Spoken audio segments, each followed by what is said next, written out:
Hello, everybody, and welcome back. I am really excited to be here today. I am here with Mahara Wayman, and we are going to be talking about the Trinity Within, the Shadow Queen, the Inner Critic, and the Divine Guide. Mahara is a certified mastery method coach, Akashic Reader, and founder of the Mindfulness with Mahara.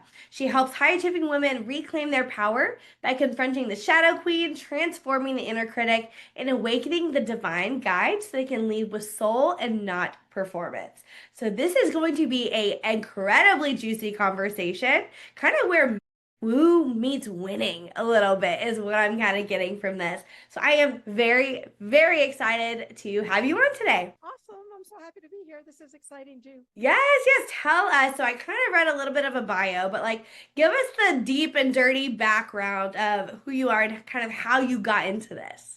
Deep and dirty. What a great opportunity. Okay, so first off, I have spent most of my life pretending. I've always been very happy, but I always did what I thought other people thought I should do. So I've done lots. I've been an entertainer.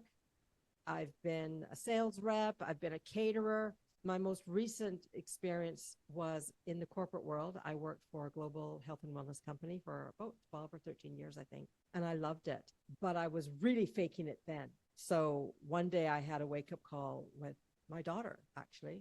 She kind of called me out on the carpet for some behavior that I thought was quite acceptable. I turned my back on her while she was talking so I could answer an email because, I was corporate and emails were more important than my daughter. What a load of shit. So that was the beginning of a wake-up call for me where I began to question, wait a second, I seem so successful and yet I feel so miserable. And it's not that I had the great house. I have a beautiful home. You can see it behind me. I have a beautiful family and I was doing really well in my work, but something was missing.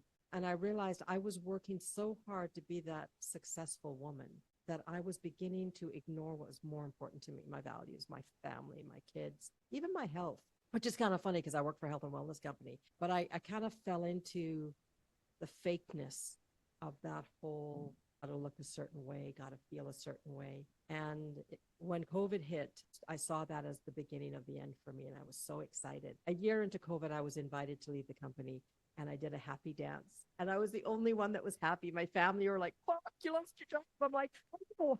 They thought I'd lost my mind. So I began at that point investigating what I really wanted. I knew I wanted to make a difference in the world. I loved the coaching component of being with this company. And I also loved the challenge of leadership because when I left the company, I was the lead territory manager for half of Canada. So I had worked my way up in the ranks. But when all is said and done, I was on a path of self-discovery. And I say that now with a little bit of a smile because at the time I didn't know that. At the time I was just like, oh, I want to do this. By the way, to my husband, I'm going to spend $4,000 US on a course to learn how to be an online coach. I burst into tears because can't believe I was scared to tell him actually. He looked at me like I'd lost my mind because, oh my God, we have never spent that kind of money on anything, much less an online course. So it was a big wake up call for me. And I went through a lot of iterations of who I wanted to be as a coach. And I'm so excited that through much trial and error, I have found myself here in this beautiful room, recognizing my gifts. And I'm not embarrassed to talk about it anymore, right? So I'm not willing to sit back and pretend to be any other coach other than who I am, which is I wear pink sometimes. I wear Dave Matthew Band t-shirts other times. I swear when I feel like it. Thanks to my friend Mackenzie Morris, I even renamed one of my podcasts with a swear word in it. And oh my God, I have a story to tell you about that. But in a nutshell, that's my journey. I love it. That is such an incredible journey. And I think a lot of people that are listening here will hear themselves in your story because who hasn't ignored their children for an email? Who hasn't said, okay, babe, give me 1 minute and let me finish this. Let me finish what I'm doing. And 30 minutes later, you're still doing it, right? We all can totally identify with that. So we feel very, very seen. And thank you for sharing that. And that can be hard, especially from a performance standpoint when you feel like you're a leader and you want to be a professional and you want to be the best version of yourself, but at what cost? And that's kind of what the story that you shared was about. So tell me, what is an Akashic Reader? Tell me what that means. Okay, so the Akashic Records, there is an understanding that every soul has a record, and there is a place, think of it as primordial soup. There's a cache of energy, think, or a library where the records of every soul are kept. And this would be past lives, current lives, future lives. So I have been trained to access the Akashic Records, and it's everybody has access to them. First of all, let me just say that it's not like only a handful of people. As souls, we all have access to the Akashic Records. Huh? Most of them don't know that. So I am very intuitive. That was one of the big things that I was willing to embrace in this last year. And my intuition has led me to this modality. So really, we say a prayer, we ask for permission to enter the records. And for me, I see pictures and I hear voices. What I hadn't realized at the time was that my intuition was so strong as a coach. It was coming out all the time. So whether I formally access somebody's records or I just trust my intuition, it's still the same feeling of messages from another plane. And I don't want to sound crazy woo-woo because I'm not. I'm actually very, very, I feel I'm very normal, right? I mean, I've always looked at psychic readings as a form of entertainment and nothing more all my life, right? And anything that I experienced was just fodder for party talk. Oh my God, did I tell you the time that I saw a ghost? Oh, that was so funny. Oh my God, let me tell you about the time this happened. But then I realized it was part of my coaching. It's actually part of my life. I'm always feeling things. I'm very intuitive. Now I just have a name for it. Did I answer your question about the Akashic Records? So tell me what the records are. You said anyone can access them. So tell me, if I were to access the records, what kind of information would I find? Depends what you ask. So it's interesting because it's very much like coaching. You ask a great question and you'll get the answers. It's not like flipping through an index card at your local library, but it's tapping into your higher self, into something greater than yourself. So typically when I go into records, whether it's my own or someone else's, I will ask for the guides and the leaders there of this particular person to share with us what she or he most needs to know based on a question. So sometimes people will come to me like, this is just fun. What do you see? Other times they'll be like, I'm really struggling with X. So we will ask of the records something pertaining to that. So it's kind of a bit of everything. That is crazy. So this is something that you have to do in person, right? You can't do something like that virtually. Oh, no. Energy, right? Or no? I've done both. And I actually I spend so much of my time on Zoom. I have no problem giving readings or coaching over Zoom for sure. Oh, that is seriously so cool. I have never heard of the records. This concept has never been brought to my attention. So I am loving all of this. This is just so interesting to hear about. So tell me, how does that relate to the method mastery coaching that you do, and then the Trinity within ourselves? How does it all come together? Okay, well, here's the thing. I'm going to be brutally honest. Growth is growth, and there's many different ways that we can frame it and different words that we can use it. So whether I'm a certified mastery method coach because I went through a program that's what it's called. But within that program, it was a year-long certification. I learned multiple methods to help my clients: somatic, emotional, behavioral, mental, unconscious. So cool. I've got tools that help me access and support clients all of those ways. So Okay. that's the mastery method component. That was the first. That is crazy. That is very cool. It's so cool. Akashic Records, I consider that as part of just really fine tuning my own intuition. I'll tell you how it came about. I was working with a mentor whose mandate is to help her clients find their genius code. What makes you so good at whatever you do? And so she said to me, Mahara, how come you're such a good coach? And I said, fuck if I know. You have said that before. I know I have. I know I have. But she really pushed me. She's like, no. What makes you special? What do your clients say to you afterwards? And so I thought about it. It took a while, actually. And I realized that one of the biggest common threads through all of my feedback is, wow, how did you know to say that? Where did that come from? And as I'm coaching people, I just have a thing, oh, I need to tell her this. And I will say it. And I'm like, in my head, I don't know where that came from, because it's not necessarily obvious based on the level the conversation has taken us. But they'll say, oh my God, you nailed it. How did you do that? And I'm like, I don't know. So I realized that my intuition was really playing a part in my coaching already. And that is what allowed me, or what pushed me to investigate more. So I worked with somebody on developing my intuition, and had a really big aha moment as to why it was so hard for me to recognize this. I've always been intuitive. And like I said earlier, I treated it kind of like a parlor game. But there was an incident, an experience when I was young, 19, that scared the shit out of me. And it was very traumatic, and it was very sad. And I had forgotten. All these years later, we're talking 40 years later, 39 years later, I remembered that that had kind of pushed me away from ever really developing it. And once I realized that, then I was fine. I'm like, oh wow, that's interesting. Oh my goodness, wow. Okay, you know what? I don't need to be afraid of it anymore. That was then. That was that just was. It's no big, I don't want to say it's not a big deal, but I don't need to use that as an excuse to not develop it further. So I've been Right. constantly working on it. That's why I fell into and found out about the Akashic Records. And the Trinity Within is something that I have come to develop in recent months, in the last 6 months, based on my tuning into my intuition, asking questions of my own Akashic Records, and just coming up with what I know has worked for me. And it's a reflection of my own journey. So in a nutshell, you mentioned them earlier. I believe that we all have this Trinity. The Shadow Queen, she is the version of us that actually knows how great we are. And she's the one that comes out when we have been told to be quiet, you're too much, what are you thinking? She may seem very bossy, but she actually has a very clear understanding of who we are and what our abilities are. That's the Shadow Queen. Our inner critic, I think most people are very familiar with that term because it's talked about a lot. She's the younger version of us, typically younger version, who feels like she's kind of a bitch, and she's always criticizing us. What are you thinking? You can't do this. That doesn't look good on you. You're not good enough, thin enough, fast enough, smart enough, funny enough, whatever enough. So inner critic's very common. And the one that I've been working on, part of me that I've been working on the most recently, as I mentioned earlier, is my divine guide. Our divine guide, we all, she's our intuition.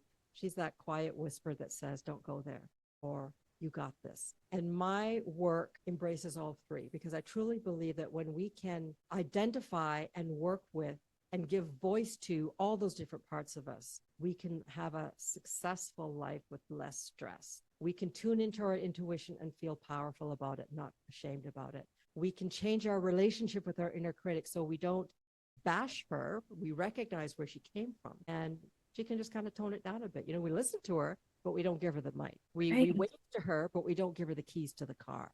Does that make sense? Yes, I really love the names you've given to each of these Trinity. I'll call them people, maybe. I love the Shadow Queen. So am I right in understanding her? How you said that she's kind of the bossy one. She knows your greatness. She knows your innate magic. So is she the one that kind of comes in and slashes down all the negative self-talk whenever that kind of comes up? 100%. 100%. Now, I have some clients where the Shadow Queen has taken center stage, but she's become too vocal, and it's to a detriment, right? Most of my clients aren't that way. And I wasn't that way. I'm not that way. She comes out every now and then, but most people, as I said earlier, it's the inner critic that they're most familiar with, because that one holds us back so much. And I didn't even realize that I had an inner critic until my best friend pointed it out years and years ago. And I'm like, well, I didn't even know I was saying that. She's like, Can you give us an example of, well, you've kind of given us some for the Inner Critic and the Divine Guide. I don't know why I'm feeling so pulled to the Shadow Queen. Maybe I've got my queen popping out in here, but can you give us an example of what it would look like if the Shadow Queen is kind of taking over a little bit? sure. Shadow Queen, here's an example of her taking over. You're in a meeting and your inner critic is saying, don't speak up. You don't have it right. Just, cool your jets. And all of a sudden, you put your hand up or you slam your fist down and go, you know what? I'm done with this. For the love of God, why aren't you listening to me? Seriously, people, come on. Like, back up a bit. That's not what I said. So she's the forthright one. And yeah, I mean, she's not wrong. She's not wrong, but she's the one she's been in the background, and she's been quieted, and she's accepted that for long enough. And every now and then she'll pop out and be very visible. And the inner critic is like, fuck, there she comes. God, Jesus. There she goes again. Our divine guide is like, okay, I'll just sit back and let this play out the way it's meant to, but we'll rein her in. So Okay. it's all about finding a balance, I think. Yeah, that was my next question. Is the goal to find balance, or is the goal to get the divine guide to be leading the way and then being supported by your shadow queen and inner critic? What a great question. And I think it's different for everyone. Right off the bat, all of my clients and myself agree that we need to recognize the inner critic for who she is, because she tends to be the loudest. I work with people that aren't happy with where they're at, right? So if you're happy with where you're at, you found a way to navigate your inner critic. So that's not my ideal client. So typically we'll spend a lot of time understanding, listening, and changing our relationship to the inner critic. When that, the more, so let's put, if you were looking at it visually, as the inner critic's voice comes down, the divine guide's voice gets, it's not that it gets louder, it's just that you're hearing it. So it's really, it is finding the balancing act, and everybody's different. Some people may want and really treasure their higher self, their divine guide, to be precious and just keep it to themselves, whether they choose to follow the wisdom or not. Other people may really want, and their personality is such that the shadow queen is like, hey, babe, I'm here all the way, back the fuck up, make room. It doesn't matter. We all have our own personality. So the goal isn't necessarily balance, because that may not be the thing. Or the goal may be to just really understand. And there are times that the inner critic has served us. And in fact, it's always served us. We get to choose based on our understanding now what that looks like. Wow, that is so cool. And I'm sitting here thinking, you mentioned personality. So, with these three different types, are you saying that they are also associated with your personality as well? And that they maybe make up the personality? Well, full disclosure, I'm not a personality expert. I understand that based on, you could look at your astrological signs. That's one way to sort of get an idea of how people act, just through their astrological signs. And there's lots of different ways that people can measure personality and take personality readings. I think that this trinity is separate from personality, because you Okay. people that are shy and still are operating with these archetypes. I refer to them as archetypes. So I believe that they're separate, full disclosure, right? I mean, you can have an inner critic, or you can have a divine guide that lives in a bully, in a bitch, in a brassy, in a quiet, like the personality, I see that as being separate. Okay, that is definitely helpful. So, how would someone go about figuring out which of the Trinity is leading them throughout life? How do you go about in figuring that out? Me sitting here hearing you, I'm like, I think my Shadow Queen's kind of got it down. The Shadow Queen, and she's supported by the Divine Guide, and then I've kind of got my inner critic under control. Well, here's the thing. We are all very intuitive if we lean into it. So the first thing I would say to anybody is, what do you think? And this is what I say with my clients. This is what they look like. Before I tell you what I see, what do you see? Yeah. And because there is no, whatever you see is what you see. Like, I'm not going to argue with you, right? Right. But it all comes down to, what do people want? And this is what I have, when the people that I work with have come to me for a specific reason. And that's where I start any investigation is, why are you here and how can I help you? What do you think is missing? What is it you want? What's going on in your world? Wow. Okay. That is a really, really interesting. And I would really recommend to everyone that's listening here to sit and take the words that Mahara shared with us about the Trinity and see where you are feeling the most pull and reflect back on some experiences in your life, in your business, in your family, and maybe analyze how you've reacted to those experiences. And maybe that could be a good peek into which of the Trinity is kind of leading the way, at least in that experience. It can maybe provide some sort of insight. Love it. Absolutely. The best thing anybody can ever do for themselves is get curious. Why am I feeling this way? Oh my God, why does that person trigger me so much? Why do I feel like this whenever I see that? What is so beautiful about curiosity is that the minute we give ourselves permission to be curious, we step out of judgment and we step into a place of wonder. And so many of us have allowed judgment, our own judgment of ourselves, judgment of others, and other people to judge us. We have allowed that to really shape our lives in a way that doesn't serve us. So it's a constant reminder to clients and to my families, like, Just get curious because it feels good, right? Or think of kids. You've got young kids. Like kids are so curious and they love it. How come? I remember my girls.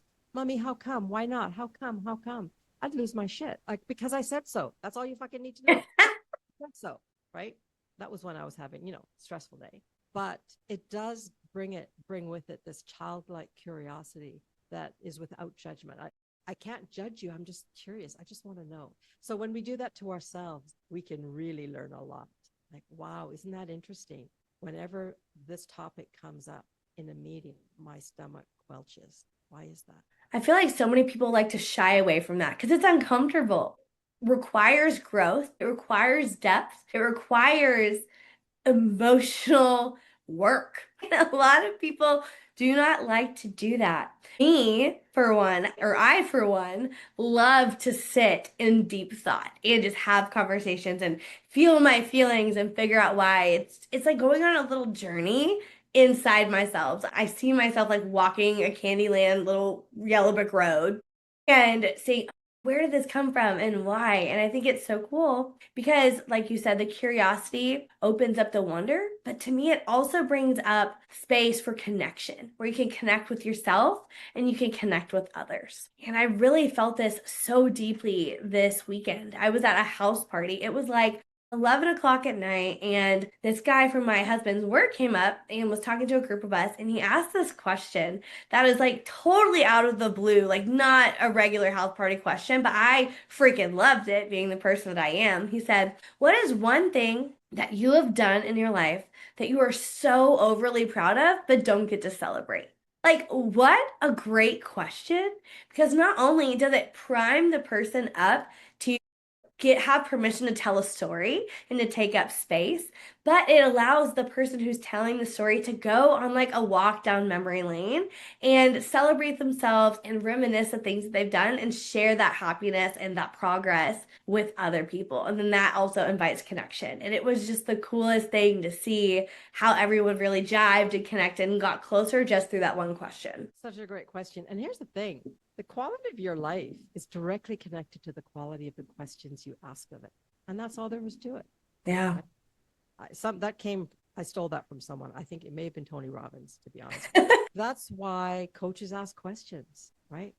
That's why I've always loved the debate club. I love to debate things, right? I don't have to be right. I just love the exploration. So asking questions is one of the best gifts that we can give ourselves. But to your point, we have been raised in a society that tells us that negative feelings are bad and you shouldn't feel that way. Why are you crying? Stop crying. Jesus, get over it. All of those voices we have grown up with. So you're right. Most of us are uncomfortable because we haven't been given permission to feel okay, that we're still safe, even though we're sad or depressed or any of those things. So it does take some courage to sit with our feelings, but it's the only way through. It's the only way through is to give space and voice to that part of us that's feeling whatever we're feeling. It doesn't mean that we have to create a story out of the feeling. And this is a really important thing that I've learned and that I share with my clients is by all means, name the feeling. Get curious. What am I feeling and why? I say be Columbo, right? Just be a detective and state the facts. The facts are I delivered a really shitty presentation and I'm embarrassed. Those are the facts. True story, folks, by the way. When I was first working on Zoom and figuring out the technical stuff, it was abysmal. Bad as that, but I felt it was abysmal. But what was interesting was that I began to make a story out of that. So hear me out. I did a crappy presentation. That must mean I'm in the wrong job. I don't know what I'm doing. I shouldn't be doing this. That's just a story. New way of viewing things like that is, well, that didn't go as well as I wanted. Here's the great question. What could I have done better, Mahara, or differently? Because then my brain will say, oh, well, you could have prepared more. You could have tested it. You could have gotten your friend to help you out, whatever, versus that was awful and I suck. I just made a story out of it. So that's another really important component to this idea of sitting with your feelings is recognizing that feel your feelings, but don't make a story out of it. I wholeheartedly agree. And I love that you brought up the topic of voice and feelings and feeling the feelings. I think right now, especially in just the state of our world, people don't have a voice and it's really hard. And I think going through this whole process of figuring out how your Trinity is working and figuring all of that out will help you not only amplify your voice, but be more confident and secure in your voice and not be afraid to take up space. I was listening to a speaker trainer, his name is Vin, and he's incredible. And he was talking about like the concept of daring to take up 15 seconds at a networking event.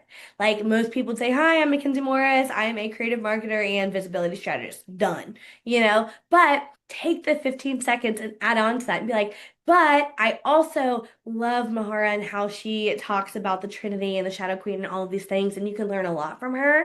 And then if you ever just want to go out and hang out and go to like a club or a rave, like I'm your girl, right? That taking up space not only gave me space maybe to celebrate somebody else, but it opened up a window to share a story, share another part of me that would allow other people to come in.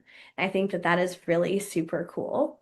The other thing I wanted to share was whenever you're talking about feeling the feelings, there's this what I call is cognitive fear recoding. It's kind of what we're doing is you feel the emotion, you feel the fear. I think everything is almost rooted in a fear. If you really go down deep, you can figure out what that fear is, and you feel the fear and you learn from it. And you say, okay, I understand why I'm feeling this way. But then the next part, rather than going into the story or the lies that we tell ourselves, saying, wow, I'm terrible at my job, that was trash, blah, blah, blah. Remind yourself what is true.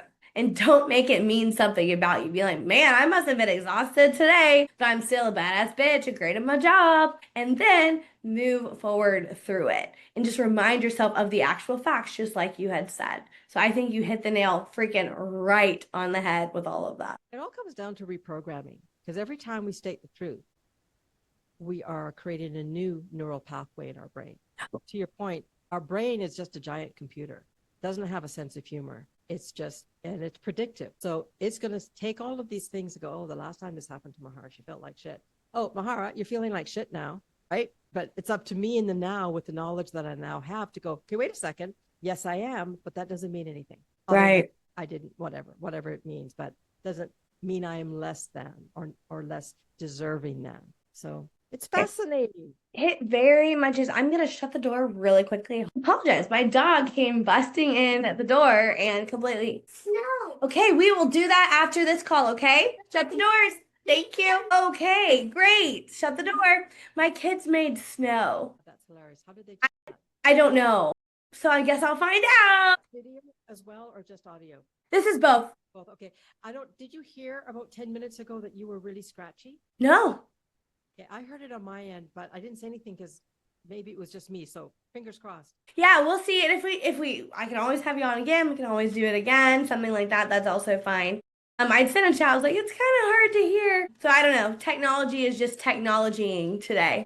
Mercury's in retrograde. My astrologer told me yesterday. My best friend is an astrologer. And she's like, because I'm like, I can't get the computer to do what I wanted to do. So blah, blah, blah. So you never know. No worries. Is there anything else that you kind of wanted to share before we kind of do like a little exit outro? I can't think. No, I guess not.